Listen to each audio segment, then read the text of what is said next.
Hello everyone, welcome back to Quest for Two. It's a very exciting day because today is Rise of the Floodborn release day, at least at the time of filming, and I picked up both starter decks and a box of product. I'm opening both these starter decks on camera and putting them up together, and I will be saving the box for when the other half of Quest for Two comes. So it's all very exciting. I've spoken a little on the other video as well. I realised that I did it in portrait instead of landscape, which is very annoying because obviously I can't refilm it because it was already being opened. So this one I'm going to do correctly, and the other one I do apologise for it being on its side. So I'll just go over the things that I explained in the other video. So there are only two starter decks that were released with Rise of the Floodborn, which was Amber-Sapphire and Amethyst Steel. They've left out Emerald Ruby this time round, which I'm very curious as to why they've done that. And I know absolutely nothing about either of these structure decks. You'll have to see the other video to know what that one's about, but this one is the Amber-Sapphire deck, and from the front cover, at least what I can determine, it's going to have something to do with the Evil Queen and with the new Gaston card, but otherwise I know as much as anyone is. I've seen the set list of cards, but I have not memorized them.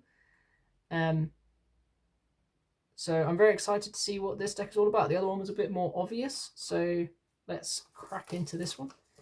It's very exciting. I've been saying that a lot, but that's because I am excited. And here we go. I've been saying I do really like this aesthetic. And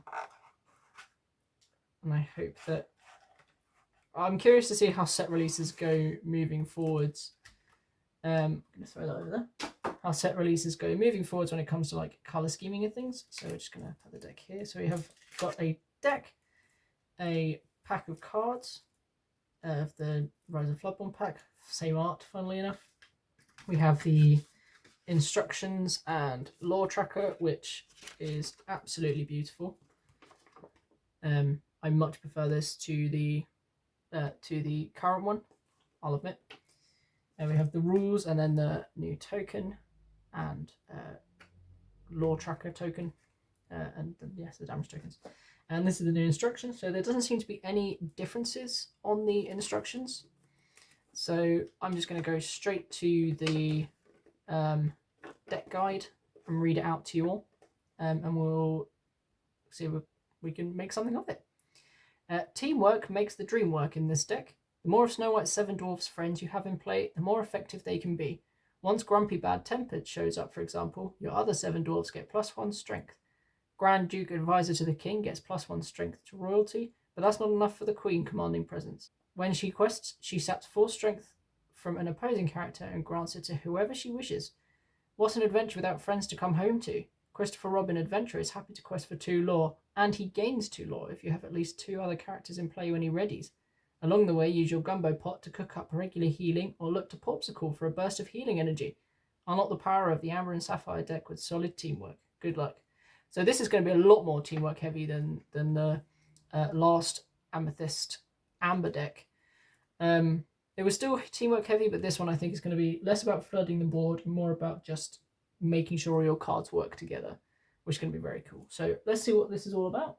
We're going to first open the pack, as we did in the last video. See what we get in here. I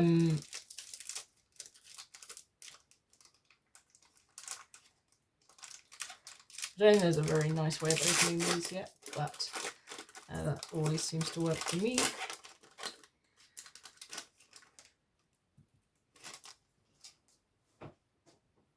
So, what do we have? We have Ray, Easygoing Firefly. He's got Evasive, 3 lore, so he might be playable. He's the same cost as Mad Hatter, but Mad Hatter's obviously a 2/4. This is a 3/3, but he is evasive, so he may very well be played alongside Mad Hatter. So that's really cool. Another Nothing to Hide. Love to see it. I'm imagining there's probably some in this deck, but I haven't checked the deck list because I like the surprise. Eudora, Accomplished Seamstress. Lovely. That goes lovely with the new collection of Princess and the Frog cards, and Lisette Carrera, who drew this. I mean, just look at that artwork. I am a big sucker for the minimalistic, no black lines artwork where everything just kind of fades into each other. I think that's so pretty. Another Kuzco Wanted Llama that I think fills our playset from the last deck. What Did You Call Me? Chosen damaged character gets +3 strength this turn. 1 cost inkable, that's probably playable. Donald Duck Deep Sea Diver, and you got Minnie in the background there. This is kind of feeding into the new Floodborn lore. So you go ahead, Minnie. I'm going to see if there's any lore over here. Yeah, so I am excited to see where this story goes. I hope that they can milk it. We have Doc, leader of the Seven Dwarfs. I imagine we'll be seeing quite a few of the Seven Dwarfs today. And I said in the last video too that they've got a nice connected artwork. So I really do hope that they give all of them, because I would really like to see that. And whenever there's character quests, you pay 1 less cost for the next character you play this turn. Oh, any character, not even just Seven Dwarf characters. Very good. Madam Mim Snake. I think that might fill out our snake playlist. Playset. Same effect as all the other Madam Mim cards. Whenever you play this character, banish her or return another chosen character of yours to your hand. Queen of Hearts, Impulsive Ruler. She's got Rush. She's a 2/2. I think she's personally playable over Gaston, just for her stats alone. I know he's a 4/2, but she has Rush, and I just think that's probably going to be better. Pack Tactics, that's our rare. So gain 1 lore for each damaged character opponents have in play. That is very good. Green is all about the aggro strategy of getting as much lore on individual cards as possible. So very exciting. Seems to be from Emperor's New Groove. What's our next? We have got another rare. Gruesome and Grim. Play a character with cost 4 or less for free. They gain Rush at the end of the turn, banish them. That also seems to be a very, very big deal. Non-sticky cards seems to be a very big thing with the new Merlin, Madam Mim stuff. And then finally, our last card is super rare. Foil. The Queen Commanding Presence, which I know is in this set. But so she's a shift 2, cost 5. She goes alongside the new 1 cost Queen. Whenever this character quests, chosen opposing character gets -4 strength this turn, and chosen character gets +4 strength this turn. She is going to be amazing with the new green card, Bibbity Bobbity Boo. This allows you to return a card from your from in play to your hand, and then play another character with the same cost or lower for free. So you play one turn, 1 cost Queen. The second turn you shift her onto this, and then you third turn bounce her back, and then you can play a 5 cost card on your third turn, which is just nutty. Very exciting. And then we got Minnie's face.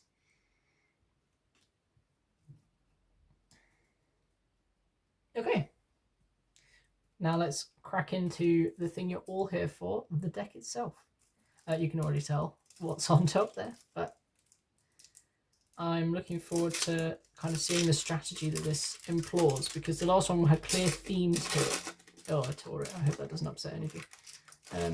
Clear themes to it, whereas this one, less so. Less so. It just seems to be very generic Amber-Sapphire friends. Okay, so our 2 foils. Our first foil is the Queen Commanding Presence, which I've already explained.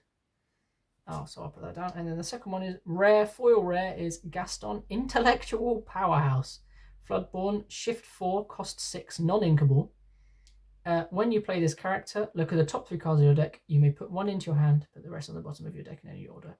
It's basically a search in our current format, so that's very good. Obviously, quest for 3 as well.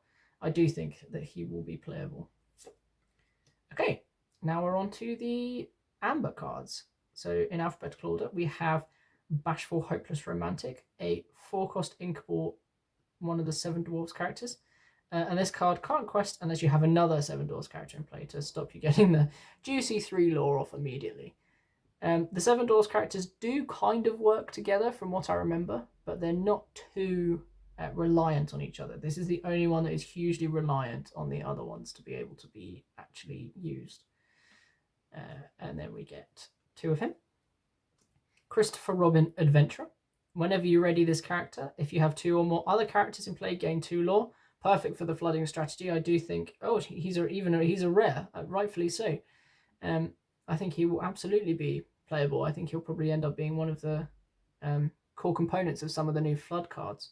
Like, not Floodborn, but flooding the field cards. Get one of him because he's a rare. Doc, leader of the 7 Dwarfs, I've already shown you him, but whenever this character quests, you pay 1 ink less for the next character you play, and we get 2 of him.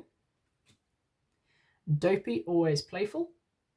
Whenever this character is banished, your other 7 Dwarfs characters get +2 strength until the end of your next turn, which very well could come up. I mean, the 7 Dwarfs characters on their own are quite weak. Even together, they're probably not amazing, but even just for the artwork, I think they're probably just more of a collector's item, but they are very, very nice. I think they're very cute. You get 2 of him. Next we have Gaston Baritone Bully, Singer 5, 3 cost. I mean, I've got no words really, he's beautiful. And that is 3 of him singing away. Next we have a rare. It is Grand Duke, Advisor to the King. Your Prince, Princess, King, and Queen cards get +1 strength. I don't know if this will be particularly amazing. In this deck, it's designed to be, so that's good. But he doesn't. It's just so specific. At least it's a passive effect that just kind of lasts forever while he's in play. But otherwise, yeah, I think that he probably did leave something to be desired. Not one of the best rares, but understood for this deck. And you only get 1 of him. Next is the common Grumpy Bad Tempered. Your other 7 Dwarves characters get +1 strength. I think that's probably better than Dopey. What was Dopey? He was a 3 cost, yeah. I think it's just more generic almost. I think it's more specific to the 7 Dwarfs in a blanket kind of effect, rather than just a momentary increase in power. Although, that being said, if anyone chooses to deal with Dopey first, they have to do it last, because otherwise the character is going to be taking more of a hitting. So that is 3 Grumpy. Next we have Happy, Good-Natured. Support. So whenever he quests, his strength is added to another person's strength. They're very good at giving each other a lot of strength. And we get 2 of him. A reprint of LeFou. If you have a character named Gaston in play, you pay 1 ink less to play this character. I think that is probably perfect for this deck. There's a lot of Gastons, and even with the Gastons in the previous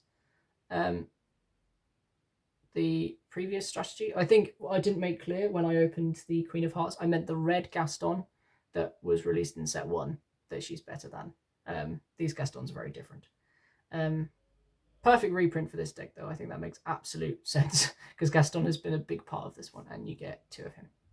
Next is Sleepy. This character enters play exerted. What a thematic deck. Well, I mean, Bashful was thematic too, because he had to, obviously he was shy, so he had to have another 7 Dwarfs character. But I think I love the flavour that he's sleepy, so he has to enter play asleep. I love that. Okay, and we get 3 of him. Next is Sneezy, which I believe is the last one. Whenever you play this character or another 7 Dwarfs character, you may give chosen character -1 strength this turn. So very good for just weakening your opponents on your turn, while the others are boosting you up on their turn. Yeah, very good. And we get 3 of him. Next we have Snow White Lost in the Forest. So there are a few different Snow White cards that were released this set. One is a Floodborn, which is one of the legendary ambers, which is amazing. There's also one that reduces the cost of the 7 Dwarves characters, which I don't know if that comes in here. But this one is when you play this character, you may remove up to 2 damage from chosen character. So very similar to the new Princess Jasmine, but this is a 2 cost, and I think it gives you 1 more damage to heal. And you get 2. Yeah, that's the only Snow White, which is a shame, because I think the other one probably was a bit more necessary to be able to play, the 7 Dwarfs, but there we are. Now we have the Queen, Regal Monarch. This is the card that you want to shift the new Queen on and then play Bibbity Bobbity Boo. Not only that, Bibbity Bobbity Boo, because it bounces a card. Oh my gosh, so many bees. Because it bounces a card back to your hand, you get the shifted card and the card underneath it because they're equivalent as being the same card. So when they're on play, they're the same card. So anything that happens to the top card happens to the bottom card. So you get both back in your hand, which is just crazy. And you get a nice 3 of her. Next, we have the actions. So painting the roses red, the new song, up to 2 chosen characters get -1 strength this turn, then draw a card. Any card right now that says draw a card is very good in any color that isn't amethyst. And we get 2. And that is all the amber cards. Now we're on to the sapphire ones. So we have Belle, Inventive Engineer, reprint from the first set, a very good reprint from the first set. Whenever this character quests, you may pay 1 ink less for the next item you play this turn. I think that she is absolute necessity in an items-based deck, and I'm curious to see how many items they play in here. And you get 1. Next is Cruella de Vil, Fashionable Cruiser. This card to me is hilarious because it is literally a Pongo remover. Pongo from set 1, the red Pongo who has evasive, it's like she's running him over, which is obviously absolutely horrendous, but very, very funny. Because on your turn, this character gains evasive. So she's not evasive on your opponent's turn, only on when you are using her. So she can take care of evasive characters, but she's not evasive herself. And we get 3 of her. Next, Hiram Flavisham, Toymaker. He has the ability of Artificer. When you play this character and whenever he quests, you may banish one of your items to draw 2 cards. Solid draw 2. He's like Maurice, but a lot more dialed down. He's also rare, I'd like to point out, because there are only a certain number of rares in these sets, so that means there will only be 1 of him. Yes. Next is some of the Zootopia cards. Judy Hopps, Optimistic Officer. When you play this character, you may banish chosen item. Its player draws a card. Good at getting rid of your opponent's items, although it does give them a card, but also good at giving you cards when you don't need certain items anymore. And we get 2. A vanilla card, Owl, Logical Lecturer. Practically a reprint of Flounder. 1 cost inkable 2/2. There are quite a number of 1 cost inkable 2/2s mixed in the colours. I don't know if there are multiples in each colour, but I know that definitely purple has multiple, and now so does sapphire. And that's 3. Philoctetes. I mean, I have fills coming out of my ears in terms of how many I've got from the first set, but this is a reprint, a common reprint from the first set. I don't think it was probably a necessary reprint, but, you know, they're trying to add... any reprint, in my opinion, is a good reprint. I think that just bringing down the cost of first set is really important for any of us who want to play blue competitively, like myself. As I've said before, I didn't pull Strange but Special Belle, which is kind of necessary to play blue at a really good level. Same with Hades. So, yeah, Phil is very... any reprint is a good reprint. And having a support for 3 at a 2 cost is also very good. He's definitely playable. Definitely playable. Okay. The Knock, Water Spirit. Wondering whether this is from Frozen. 4 cost, 4, 3, 1 ink. Not 1 ink, 1 lore cost. Nope. 1 lore pip. And they have ward, so opponents can't choose his character except a challenge. Probably a little on the weaker side, but good stats. Very good stats. And you get 3. Next, we have Winnie the Pooh, Having a Think. Whenever this card quests, you may put a card from your hand into your inkwell face down. This is a rare card. I think it's going to be good with card draw. I don't know if it's good on its own, because you run out of cards in your hand pretty quickly with effects like this, because it ends up just eating your hand up into the inkwell. Good to pair with legendary cards from the first set, like Belle Strange but Special, to give you the unnecessary required 10 ink to be questing her for 5 each turn. But very good, very solid, basically the essence of blue. So yeah, we only got 1 because he's a rare. Next, we have 4 Dozen Eggs. This is a song. It's the song Gaston, but they can't call it Gaston because they're Gaston characters. And they've also started reusing some of the songs already and just using different lines from them. So your characters gain resist +2 until the end of your start of your next turn. Genuinely really good. It's probably a little high on the ink cost side, but otherwise, very good card. I think it should be played. Resist is a very powerful effect, and I think that was probably what will keep Steel up on the higher echelons of play. So yeah, we get 2 of those. Next is Launch. Banish chosen item of yours to deal 5 damage to a chosen character. I mean, good backup, isn't it? I think that's very good backup. You wouldn't want to pay more playset of them. You want to play like 2 maybe. But good for just in case, really, if there's something really sticky. It's kind of like Banish. It basically banishes them. So maybe you do want to play, but the fact that it's uninkable makes it quite hard. It's just cheaper than Dragonfire. Well, Dragonfire's a 4 of, so take that as you will. And you get 2. Fang Crossbow. This is really interesting. I like this because it has different options for an item. So you can exert it and pay 2 ink to give a chosen character -2 strength this turn. Or you can exert it and banish it to banish a chosen dragon character specifically. This is based on the Raya and the Last Dragon film. All in all, I think it was probably, if they add a sideboard, then this card would probably be very good, depending on the meta, but if they don't add a sideboard, then this card's very situational, a bit too situational, and you get 2 of those. Next we have Gumbo Pot. Only a few cards left. We have Gumbo Pot, so you can exert this one, remove 1 damage each from up to 2 chosen characters. Slow healing, but it's an item at the end of the day, which is perfect for these kinds of decks. How many items have we had so far?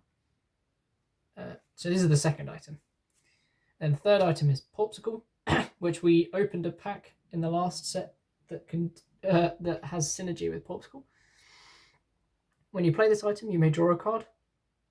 It's just a solid effect. Any card that replaces itself is already good, especially in this meta, as I've said. 1 cost inkable. You can banish it, remove up to 2 damage from chosen character. It is a very good card and a very good item. And then we got 3 of those, and that's it. So I hope you've all enjoyed. I hope that this has given you some kind of perspective on this deck, and be sure to watch the other starter deck breakdown that I've done to see if you would prefer to get the other deck or this one. And then also stay tuned, because in a week or 2 we will be dropping a box opening, and then we will also be dropping a starter deck battle between the Amethyst Steel deck and the Sapphire Amber on this one, to see which one comes out on top and see which one you would prefer to buy. So thank you all for watching, and I hope you have a good one. Bye bye.